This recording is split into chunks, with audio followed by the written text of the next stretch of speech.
para pemimpin-pemimpin partai. Ingat loh, ini bukan soal Demokrat atau Nasdem, bukan soal Pak BY dan Pak Surya Paloh, tidak tentang siapa yang jadi presiden, apalagi bukan perkara kalah atau tidak jadi pemenang pemilu. Lawang mereka ikut pemilu bukan hanya kemarin. Ini memperlihatkan berbagai hal yang muncul, itu mesti diresapi, dipahami, dipikirkan. Jadi pertimbangan demi menjaga demokrasi.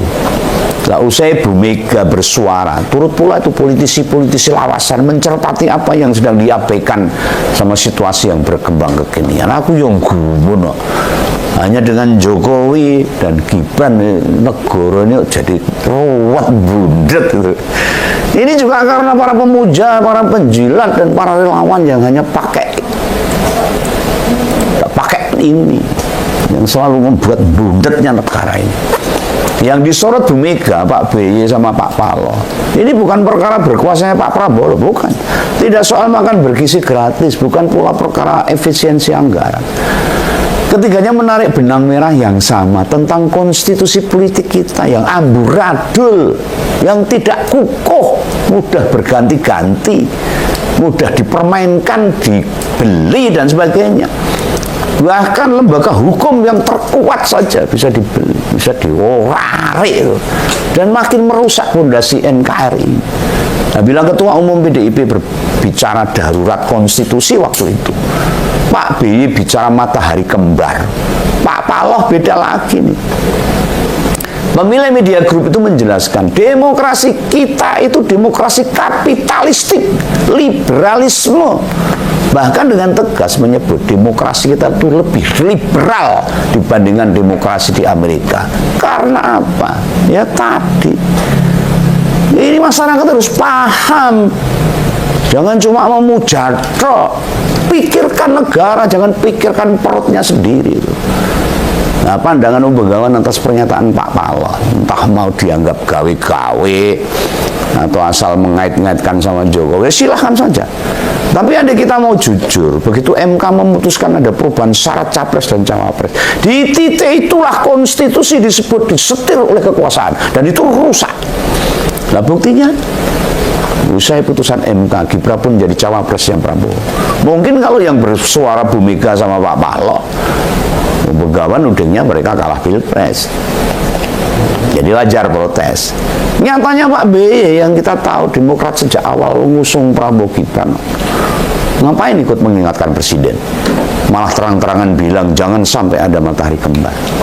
Di sini kena makin terbuka tuh, cara Prabowo memimpin Indonesia masih banyak dicampuri sama Jokowi, masih diintervensi, masih dipengaruhi. Penilaian Pak BY masih banyak dapat info dari anaknya yang jadi bagian pemerintah.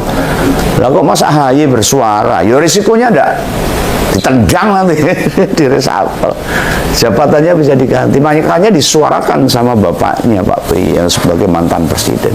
Padahal sudah agak lama loh suami almarhum Bu Ani itu diem, berarti dia tetap memantau apa yang terjadi saat ini. Kudune Mas Ibas yang menyuarakan ini harusnya sebagai anggota DPR itu. Tapi mbok Mas Ibas ini sayang seluruh bumi.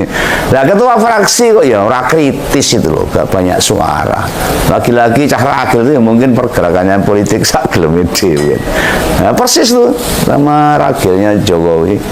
Tiba-tiba saya kira atau ngerti ngilang boning di, malah kadang-kadang muncul nantang rakyat dengan kaos-kaosnya.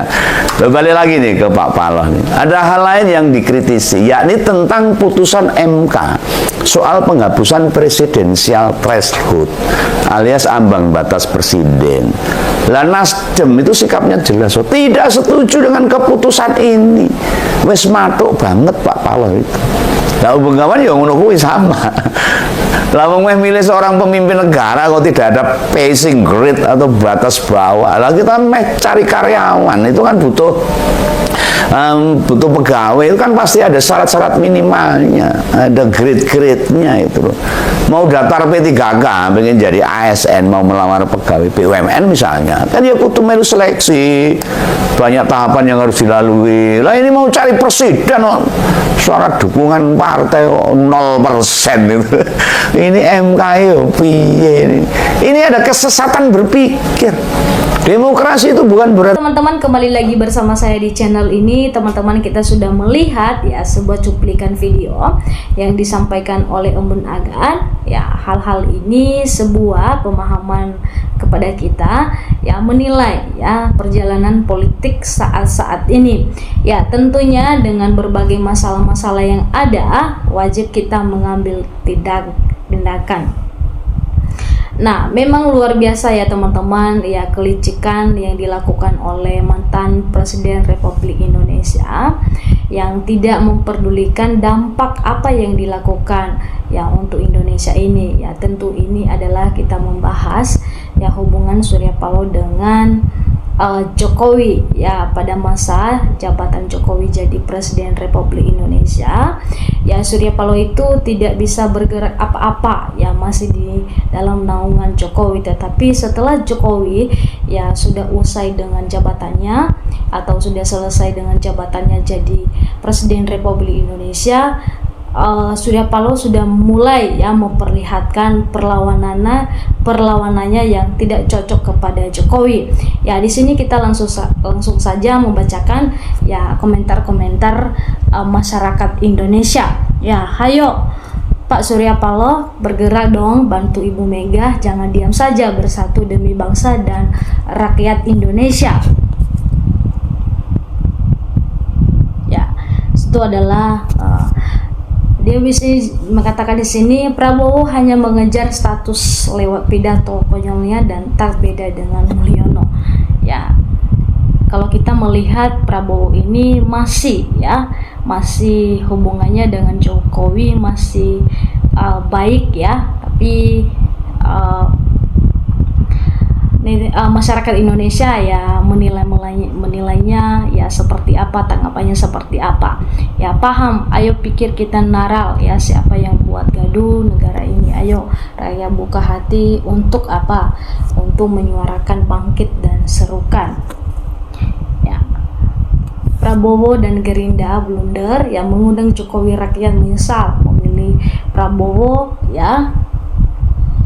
Di macam Asia ternyata ternama Yono ya, seketika rakyat kecewa dan tidak respect ya. Prabowo dan Gerindra 2029 Gerindra bakal tamat ya.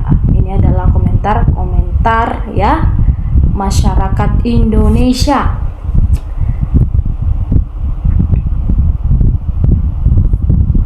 Ya, terus menyuarakan kebenaran. Ya, teman-teman silakan memberikan tanggapan ya, komentar Anda. Sampai ketemu ya di channel selanjutnya.